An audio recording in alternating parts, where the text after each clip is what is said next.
A'udzubillahi minasyaitonirrajim. Bismillahirrahmanirrahim. Asyhadu an la ilaha illallah, asyhadu anna Muhammadar Rasulullah.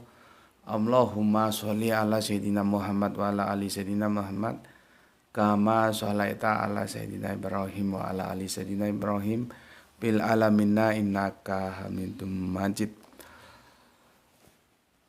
Sebelum kita mulai kajian kita, seperti biasanya mari kita doakan untuk saudara-saudara kita yang telah memberikan sholawat atas channel dakwah ini. Semoga sholawat itu menjadi catatan langit amal soleh bagi mereka dan keluarga.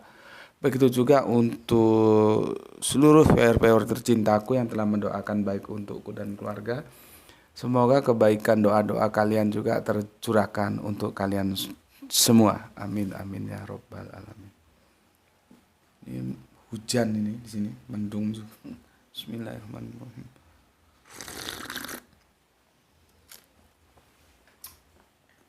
Oke. Kita masuk seri yang kelima ya. Seri yang kelima. Masih dalam tajuk yang sama, superioritas keturunan Habib itu apa ya. Sebelumnya aku akan memberikan sedikit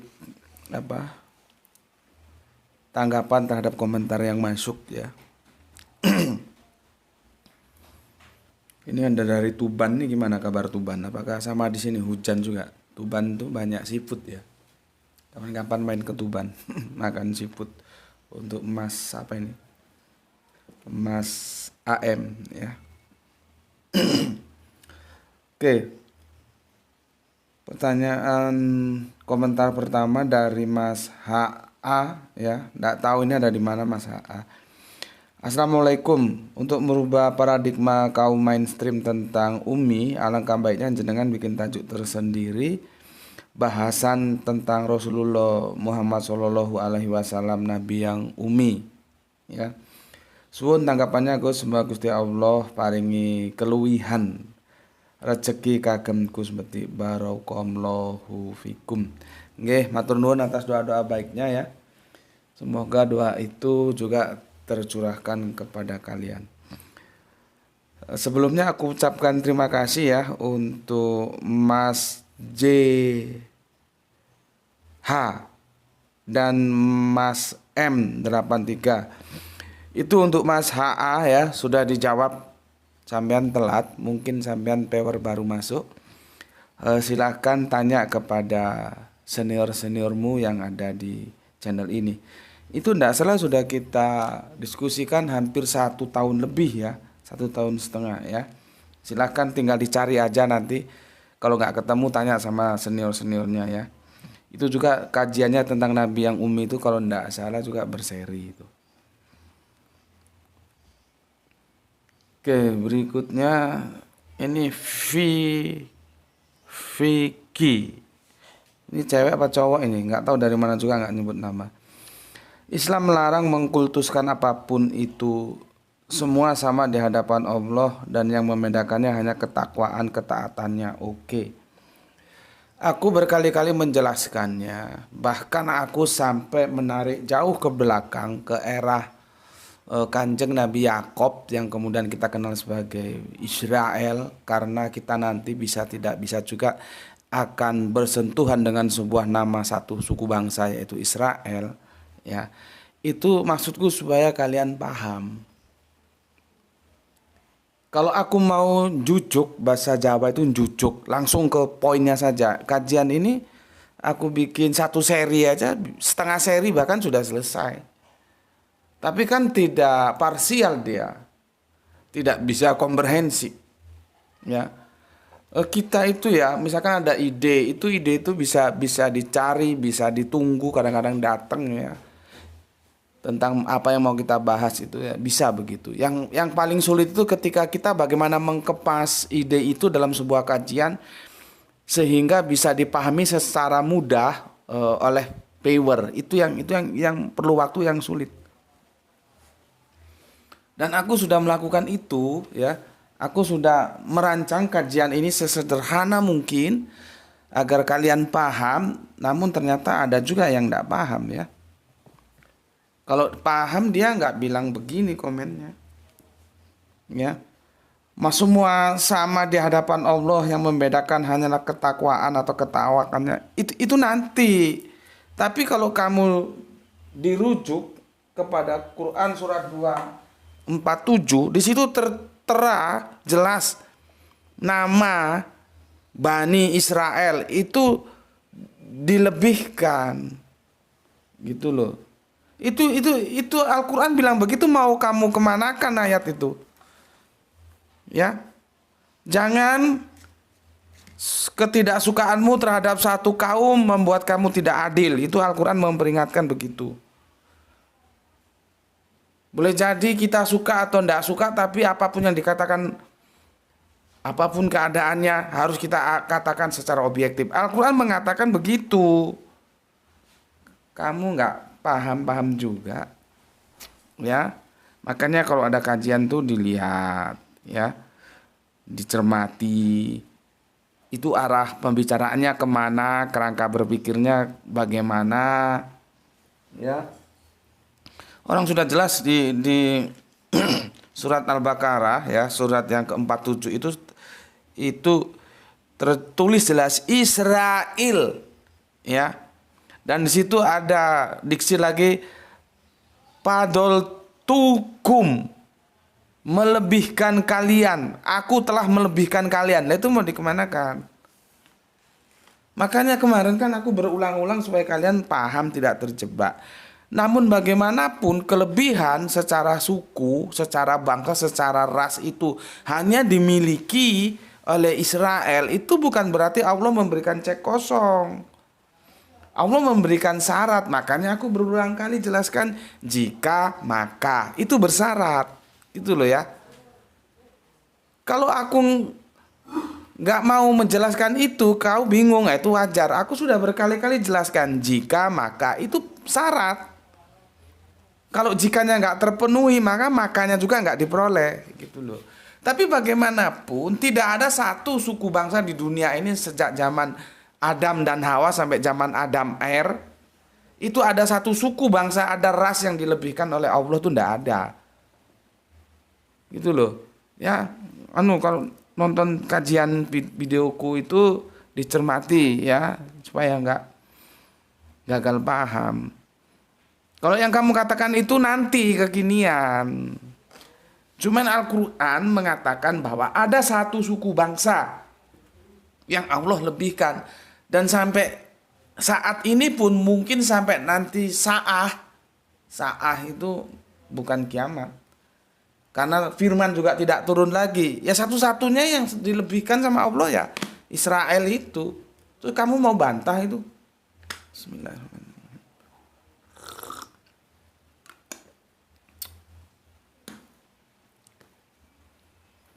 Jadi kajian akademis itu dia harus objektif. Tidak ada masalah like and dislike, tidak ada. Kalau A yang bilang A, B bilang B, merah bilang merah, putih bilang putih. Lah Al-Quran bilang begitu kok. Mau kamu kemanakan ayatnya itu? Kalau ada satu suku bangsa yang sama Allah dilebihkan, itu tidak bisa tidak cuman Israel. Baca surat Al-Baqarah 47. Namun demikian, ya, kelebihan yang diberikan itu ada syaratnya. Maka kemarin aku jelaskan ada diksi klausulnya itu jika maka. Bolak-balik dijelasno nggak ngerti-ngerti juga. Ya. Kalau nggak ngerti lagi nggak tahu aku gimana cara menjelaskan sama kau biar kau ngerti.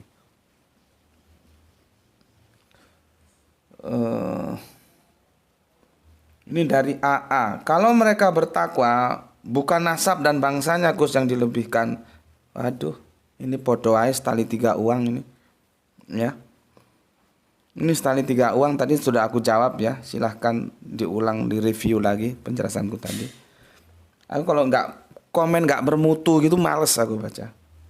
Komen tuh yang bermutu, yang berkualitas, ya. Jadi itu membuat kita expand gitu. Dari sekian komen tuh nggak tahu ya apa karena kerangka berpikirku itu terlalu maju ke depan sehingga kalian sulit untuk mengikuti. yang berulang kali aku jelaskan bahwa Abrahamic faith itu mulai mila Abraham, terus ada Yahudi, ada Nasrani, ada Islam yang ini mengalami abrogasi. Ini tidak ada satupun yang komentar. Nggak komentar tuh bisa jadi nggak ngerti, bisa jadi ngerti. Ada dua kemungkinan memang. Aku kalau punya mahasiswa itu kok aku jelaskan terus diem, itu ada dua kemungkinan itu. Kemungkinan dia nggak ngerti, nggak nyanda apa yang mau ditanyakan. Kemungkinan juga dia ngerti ya. Kalian, aku nggak ngerti, kalian yang mana ini? Ya, yang mana itu nggak ngerti aku. Kalau komentar yang berbobot lah ya, yang berkualitas. Kalau yang sampah-sampah gini, males aku. Sekarang MY. Sependek pengetahuan saya, Bani Israel dari dulu pembangkang guru. Mungkin ada yang mungkin ada yang beriman, tapi jumlahnya minoritas. Al-Quran disebutkan bahwa Bani Israel membunuh para nabi. Dan sekarang kita harus fair bahwa Yahudi menggenggam dunia. Menurut saya menurut saya lebih baik terjemahan surah Al-Baqarah itu dikembalikan ke original teksnya. Aku nggak tahu kamu ngomong apa. Apa kemarin ada original teks yang dirubah? Kok disuruh dikembalikan? Aku berkali-kali ngomong tafsiran. Original teksnya ya seperti itu. Apa memang kemarin dirubah? Kok kamu bilang dikembalikan ke original teksnya itu? Ngomong apa gue?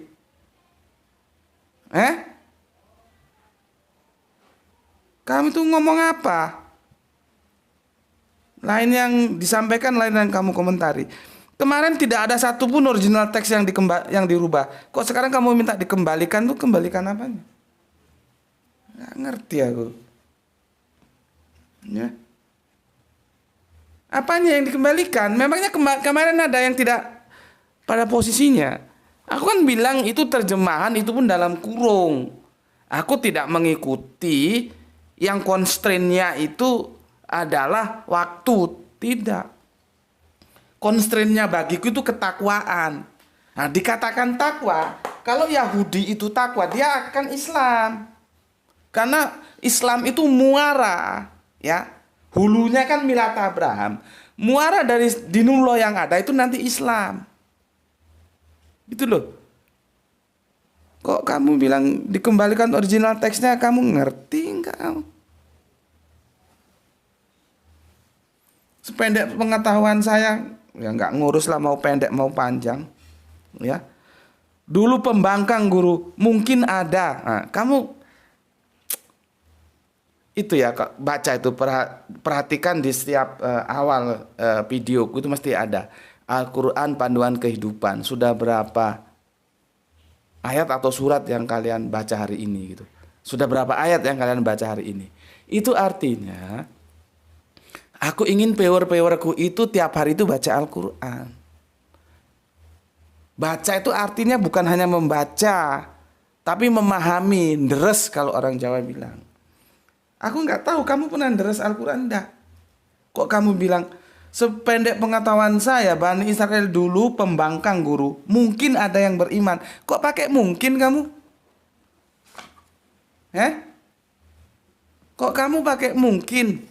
Kamu nggak pernah baca Al-Quran. Kemarin sudah aku jelaskan Quran surat, ya.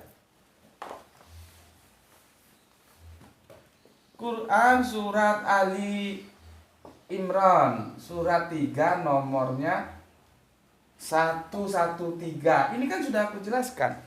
Kok lambemu ngomong mungkin, kamu goblok nggak pernah baca Al-Quran? Ya. Baca Al-Quran tiap hari supaya kamu paham. Orang Al-Quran bilang ada kok kamu bilang mungkin. Kamu itu, ya.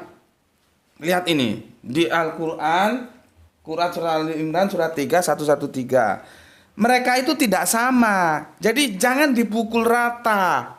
Ojo digebiak uyah, jangan semua itu disamakan. Mereka itu tidak sama. Di antara ahli kitab itu ada golongan yang berlaku lurus. Jadi bukan mungkin. Lambemu ngomong mungkin. Aku gak omes punya pewer seperti kamu itu.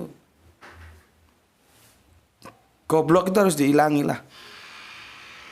Caranya apa? Baca.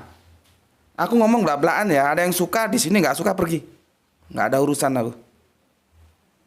Nggak bisa cerdas kalian kalau dibikin kajian-kajian model cengenges.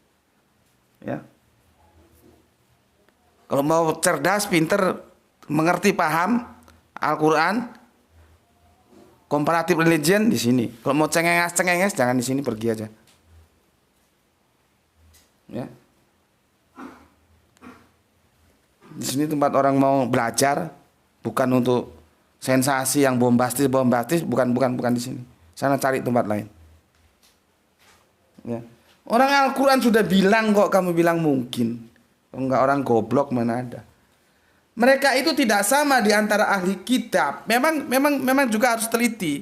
Kadang Al-Quran menggunakan Yahud atau Yahudi, kadang ahli kitab. Dan ahli kitab pun itu nanti dia terbagi dua. Ahli kitab yang Yahudi, ahli kitab yang Nasrani. Maka dari itu kemarin lama kita sudah kaji. Siapa bilang semua nabi itu beragama Islam? Dalam sebuah nama. Tidak. Semua nabi itu muslim, tunduk patuh, tidak Islam. Nanti ada yang muslim milat Abraham, muslim Yahudi, muslim Nasrani, muslim Islam. Gitu loh. Ya. Jadi jangan digebiak uya. Mereka itu ada yang lurus. Perkara minoritas ataupun sedikit itu bukan perkara yang terus mau kamu hilangkan gitu aja semua pembangkang. Nggak boleh begitu. Jadi aku kasih tahu ya, dulu waktu aku masih di marketing, namanya marketing itu kan dia hampir sama dengan PR ya, public relation, karena mesti komunikasinya keluar. Kita ngelobi tamu. Pada waktu aku itu ngelobi tamu ya, aku dulu marketing di salah satu hotel terkenal ya, bintang 5. Kita ngelobi ke perusahaan. Aku ngelobi itu di salah satu bank nasional. Dan itu ketemu bosnya. Orang pertama di bank itu, dan dia orang teknik, dia teknik sipil. Dan kalau kalian tahu, ada salah satu bank yang sekarang sudah bangkrut. Itu juga orang pertama itu teknik. Sepertinya tidak nyambung ya antara teknik dan perbankan. Perbankan tuh basicnya kan ke ekonomi, teknik itu ke sains nanti. Dan kami setelah urusannya selesai, kami ngobrol gitu ya. Terus aku dikasih tahu oleh beliaunya, kenapa sih perbankan itu selalu dipimpin oleh puncak pimpinan teratas itu orang-orang teknik. Aku baru tahu, karena orang teknik itu seperti kami itu, kalau 0,9 itu ya 0,9. Taruh pun 0,99. Ini tetap harus 0,99. Tidak langsung menjadi 1 begini, tidak. Ini kerjaannya orang ekonomi. Kalau 0,99 itu terus menjadi 1. Orang teknik tidak mau begitu. 0,99 itu tidak 1. Ada selisih berapa? Ada selisih 0,11. Lah kalau 0,11 dikali 1 triliun. Berapa? Jadi artinya orang teknik itu tetap menghargai seberapa kecil pun nilainya. Tidak langsung dibulatkan. Tidak. Makanya ini Al-Quran itu canggih banget. Meskipun minoritas, dia tetap dihargai. Jangan terus kamu gebiak uya semua sama. Tetap dihargai minoritas, oke. Tapi eksistensi dia sebagai minoritas itu tetap dihargai. Itulah canggihnya Al-Quran. Ya. Itulah canggihnya Al-Quran. Begitu orang eksak juga berpikir begitu. 0,1 itu tetap dihargai. Ya. Jadi kalau ada yang 0,9 brengsek, yang 0,1% itu tetap dihargai. Dia tidak bisa disamakan brengsek terus dibulatkan brengsek semua. Itulah aku baru tahu, oh di situ ya ternyata orang-orang eksak banyak menduduki puncak-puncak pimpinan perbankan pada saat itu. Ya. Dan ketika kita baca Al-Quran kita akan tersipu bagaimana canggihnya Al-Quran. Dia tidak mau menggebiah uyah. Dia berbicara sportif, objektif. Sekecil apapun tuh tetap dihargai. Jadi ojo kamu pakai diksi mungkin lah, yang inilah, yang itulah. Taat sama Alkitab. Ya, taat sama Alkitab. Bahwa Bani Israel membunuh para nabi. Ini juga hati-hati. Membunuh itu apa? Membunuh itu sebetulnya lawan dari sholawat.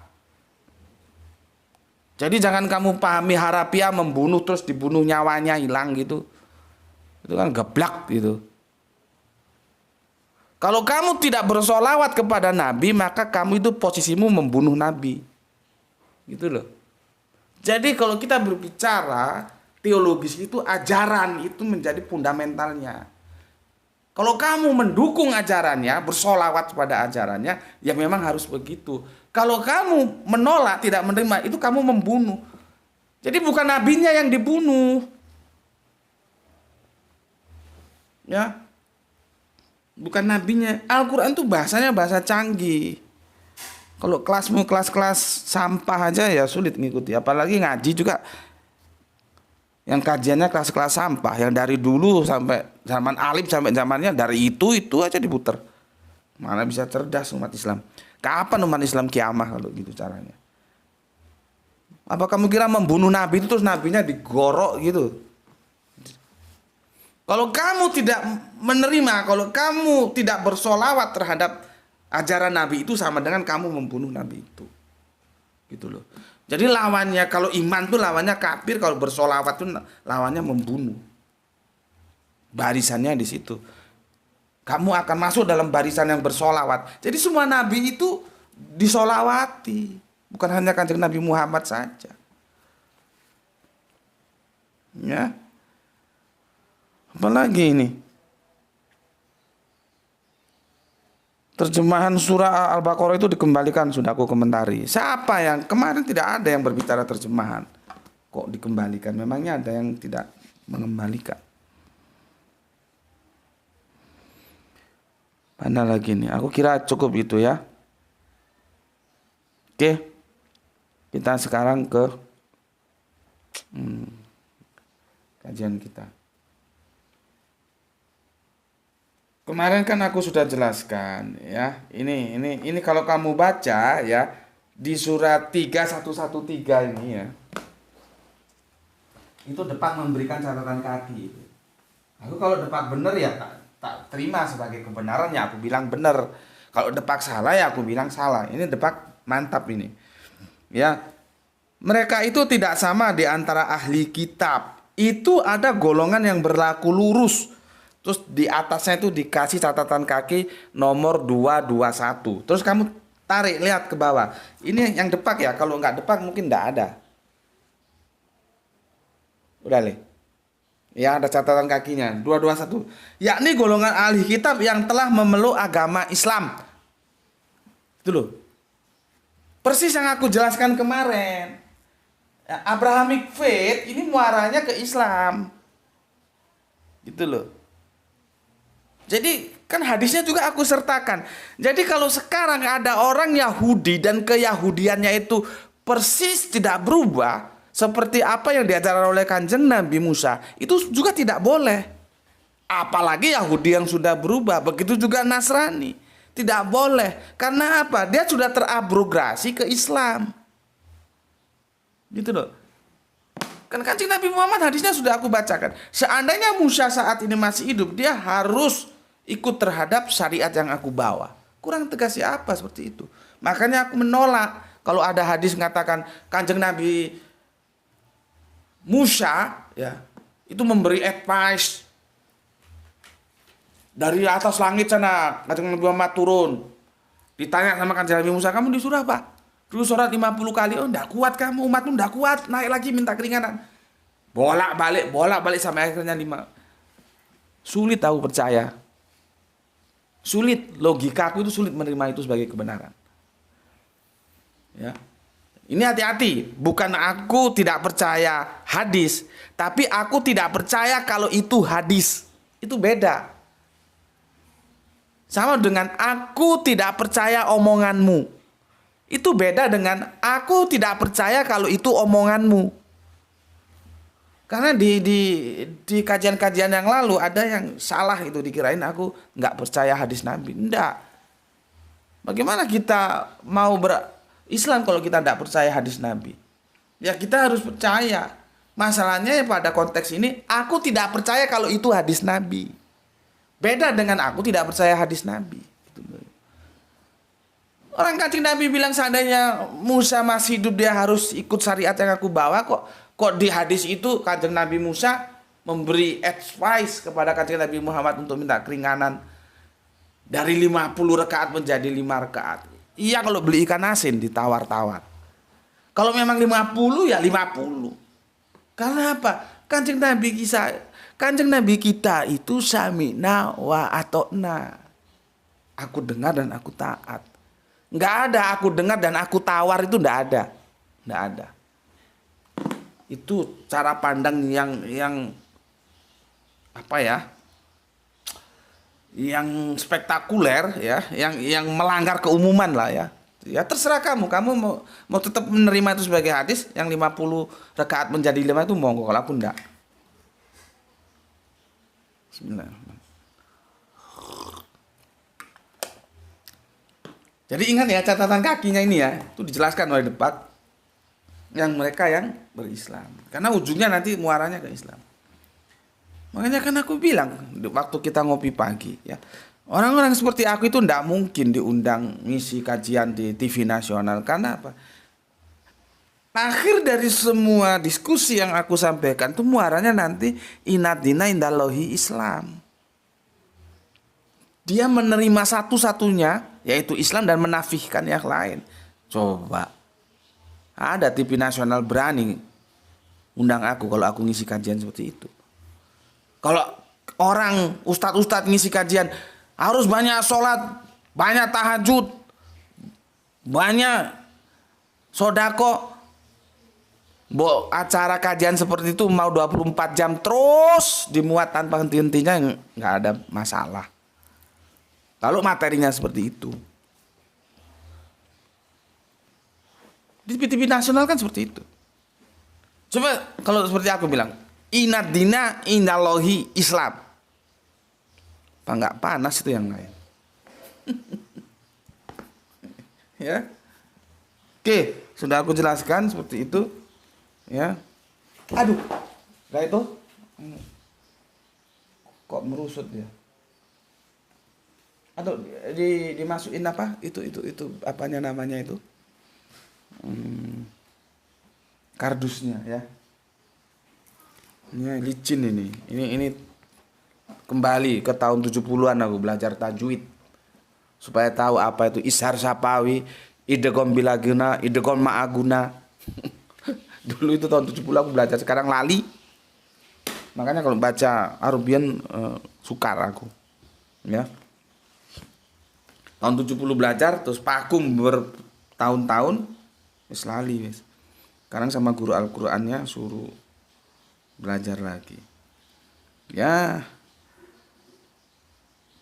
Begitulah ya namanya kita mau belajar. Sebentar, aku cari ini kok tumben hang ini. Ojo rewel, dijak ngaji ojo rewel. Apa ini instan. Oke, ya. Ini sudah aku hapus. Ya.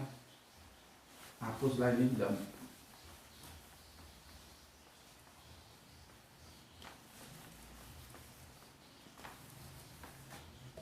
Oke. Sekarang kita kaji Quran surat Al-Mu'minun. Quran surat Al-Mu'minun surat 23 ayatnya 101. Jadi gini ya. Takwa itu menjadi standar keunggulan. Ya. Perhatikan, kita ini berbicara kekinian. Kalau kemarin kan kita tarik sampai ke era Kanjeng Nabi Yakub ya, Israel. Aduh. Ntar minum dulu aku. Bismillahirrahmanirrahim. Kopi senja. Oke. Takwa itu ya menjadi standar keunggulan, bukan nazab. Takwa itu standar keunggulan, bukan nazab. Ujung-ujungnya ke sana. Tapi supaya kalian tidak bingung seperti yang aku bilang tadi, kalau sebagai ras, sebagai suku bangsa itu memang Kanjeng Nabi Yakob yang kemudian berubah nama menjadi Israel dan anak turun atau Bani Israel itu diberi kelebihan. Cuman setelah kita amati ujung-ujungnya kelebihan itu juga bersyarat apa? Takwa. Ya. Jadi kalau ada satu ras di dunia ini yang diberi kelebihan langsung dilebihkan dari bangsa-bangsa lain oleh Allah, yaitu Bani Israel. Nah kita mau ngomong apa, itu hak Allah kok. Kalau kamu nggak terima, kamu masa mau komplain? Kalau aku bisa komplain sih, aku ngomong tolong dong bangsa Indonesia aja ya Allah, gitu. Tapi kan nggak bisa, kita given itu hak otoratif Allah. Ya, tapi walaupun demikian, itu bersyarat, sudah aku ulangi berkali-kali. Syaratnya apa ya? Takwa itu tadi. Kalau tidak ada takwa, superioritas ras yang diberikan itu tidak berlaku. Itu. Ya. Oke. Nah, sekarang kita berbicara di surat Al-Mu'minun, surat 23 ayatnya 101. Bismillahirrahmanirrahim. Ya.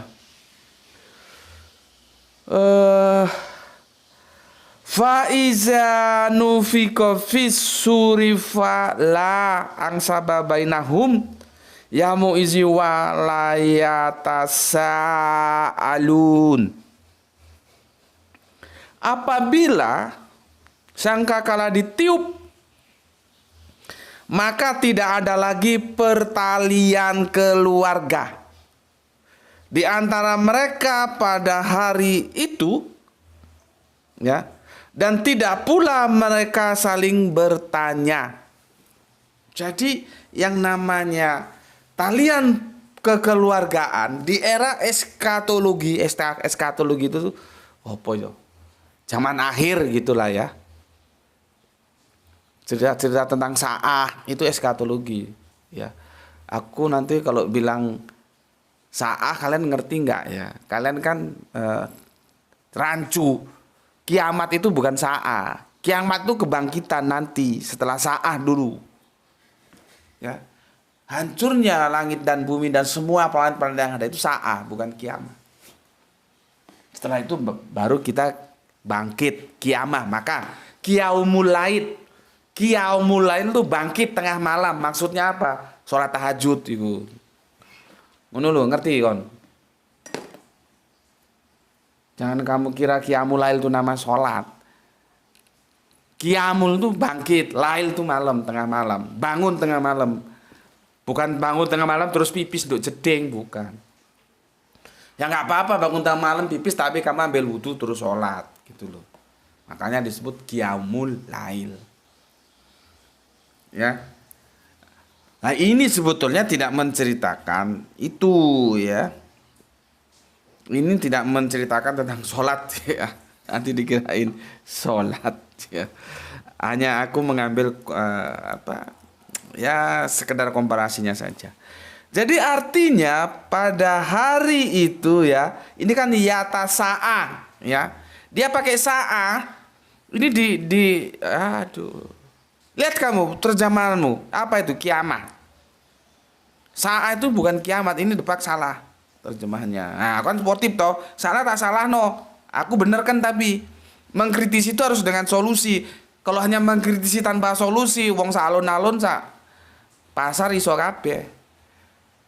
Ya. Ini salah karena arobiunnya itu sa'ah. Kok diterjemahkan kiamah? Kiamah itu bangkit. Seperti tadi aku tunjukkan, Yaumul Lail, bangkit, bangun tengah malam. Seperti kemarin kan sudah jelas sodakoh diterjemahkan zakat.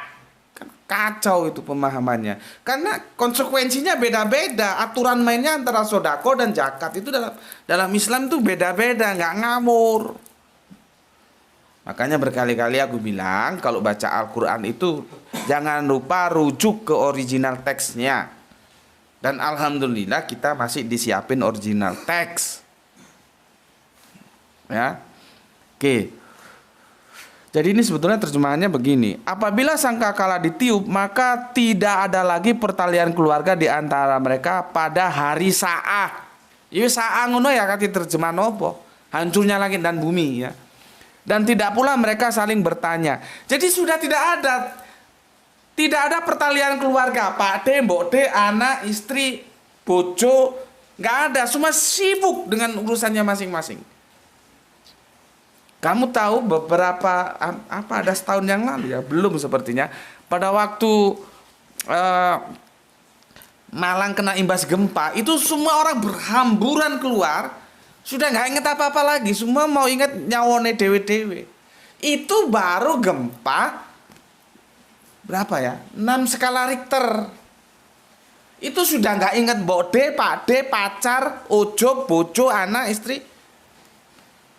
Karena semua sudah halut. Pada saat itu kami datang pas kajian, datang ya tamu dari Jakarta ke sini rombongan seperti aku sampaikan yang lalu itu ada sekitar 10 orang rombongan dari Jakarta ngaji tempat Gus Betik dan kita gelar kajian itu setelah sholat duhur itu dinding ini loh bergoyang kena gempa. Itu semua teman-teman dalam rumah itu berhamburan semua. Sudah nggak mikir apa-apa, apa yang ada ditinggal.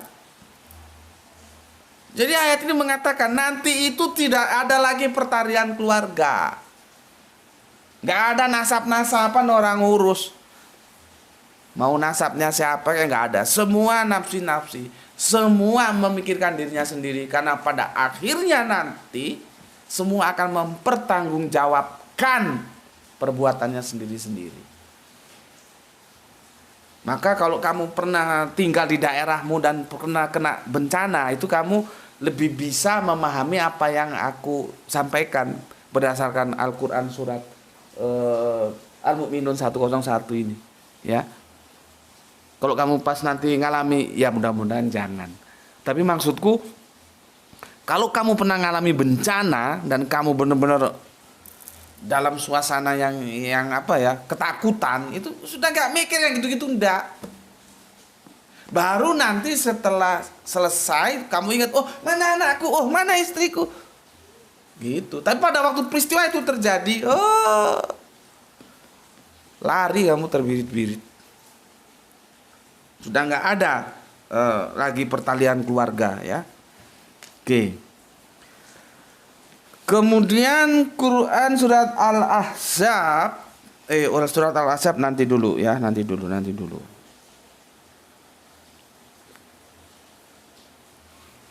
Quran surat Al-Hujurat dulu, dan ini sudah kita bahas kemarin ya. Kita singgung sejenak. Sekarang mau kita bahas lagi ya. Quran surat Al-Hujurat. Surat ini gerimis ini, nggak bisa bilang gerimis gini bilang ya. Apa hujan, tapi tidak terus, tapi bandel hujannya nggak berhenti.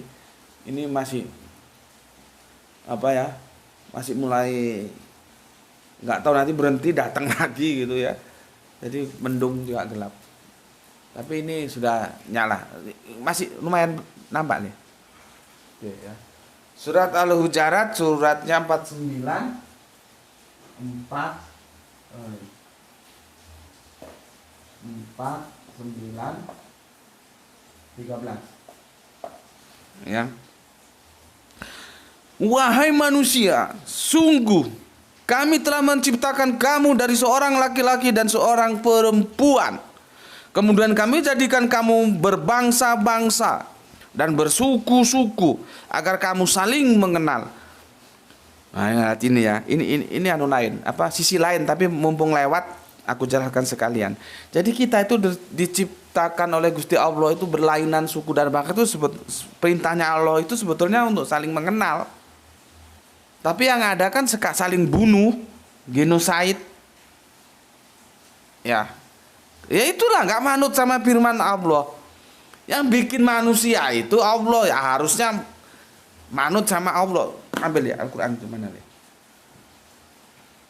Sudah. Nah, ini nih handbook kehidupan. Makanya aku di video depan tuh kan, ini pedoman kehidupan. Tapi nggak mau pedoman ini, ya harus bubar kon. Jadi Allah menciptakan kita bersuku-suku dan berbangsa-bangsa itu supaya kita saling mengenal, bukan kita saling menghabisi, bukan kita menjadi serigala bagi yang lain, bukan. Ya, aku lanjutkan. Sungguh yang paling mulia di antara kamu di sisi Allah ialah yang paling bertakwa. Sungguh Allah Maha mengetahui, Maha teliti. Jadi pedomannya ya, superioritasnya itu takwa. Ini loh. Bukan nasab, bukan keturunan. Kanan itu ya keturunan Nabi itu. Mau bilang dia itu superior. Kanan itu turunan langsung, bukan anak turun kesekian enggak. Kanjeng Nabi Nuh punya anak langsung Kanan. Ya. Itu keturunan itu, tapi apakah dia beriman? Apakah dia bersolawat terhadap dakwah yang disampaikan oleh bapaknya sendiri? Kan membunuh dia. Membunuh bapaknya. Bismillahirrahmanirrahim. Ya. Jadi tidak ada jaminan.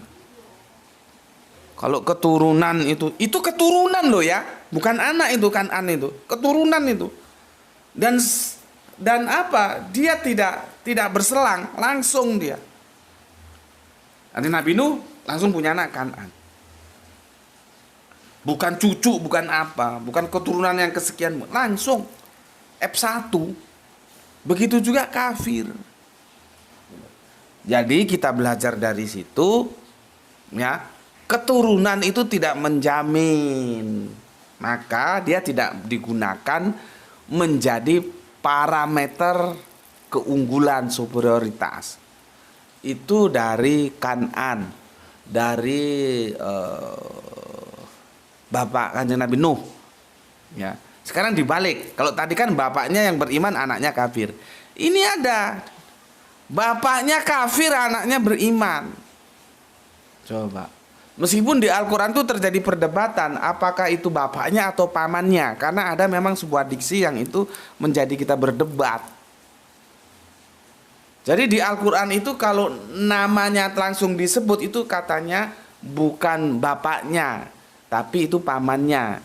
Tapi kalau namanya tidak disebut, abi itu aja, itu berarti bapaknya. Seperti aku kan gak mungkin nyebut nama bapakku langsung. Gitu ya. Itu lain hal ya. Lain hal. Tetapi yang kita tahu, Kanjeng Nabi Ibrahim itu kalau ditarik ke atas turunannya itu bukan orang beriman. Bapaknya itu jagoan bikin patung. Gitu loh ya. Ya. Paham? Jadi kebalikannya Kanjeng Nabi Nuh. Kalau Kanjeng Nabi Nuh bapak beriman, anak kafir. Kalau Kanjeng Nabi Ibrahim sebagai senioritasnya, ya, bapak kafir, anak beriman. Dua contoh ini menjelaskan kepada kita keturunan itu tidak menjamin superioritas. Ya, tapi kalau aku ngomong gini berkali-kali tak ingatkan, hati-hati dalam tanda kutip ketika kita mendiskusikan Bani Israel yang sudah kita diskusikan di seri-seri yang lalu. Ya, bapaknya beriman, anaknya belum tentu kafir. Bapaknya kafir, ya, anaknya ikut kafir, belum tentu beriman.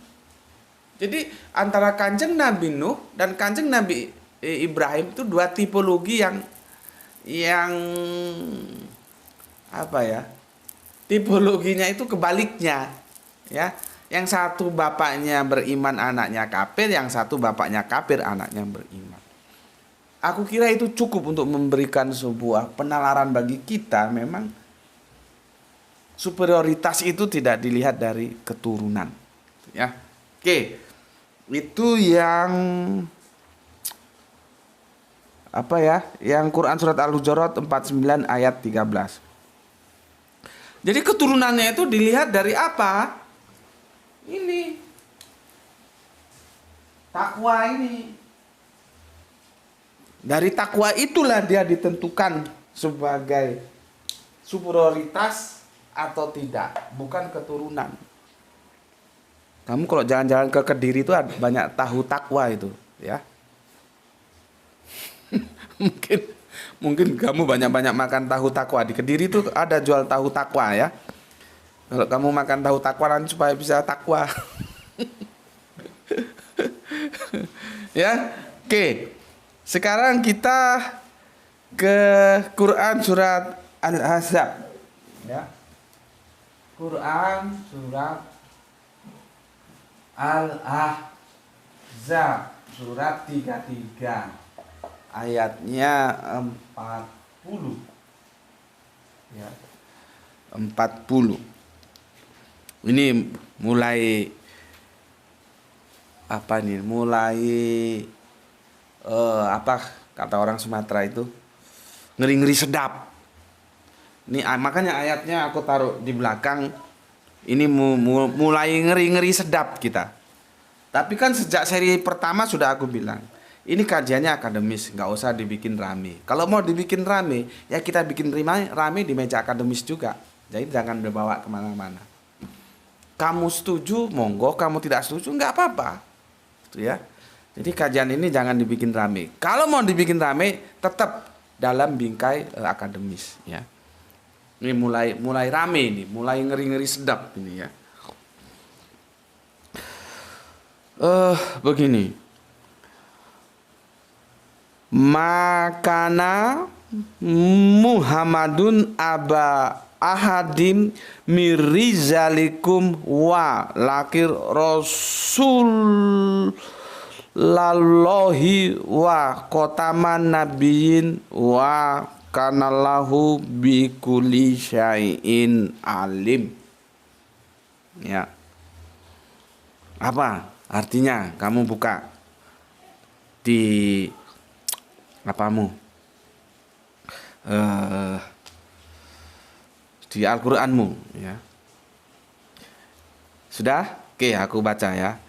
Muhammad itu bukanlah bapak dari seorang di antara kamu, tetapi dia adalah rasul, messenger, utusan, ya.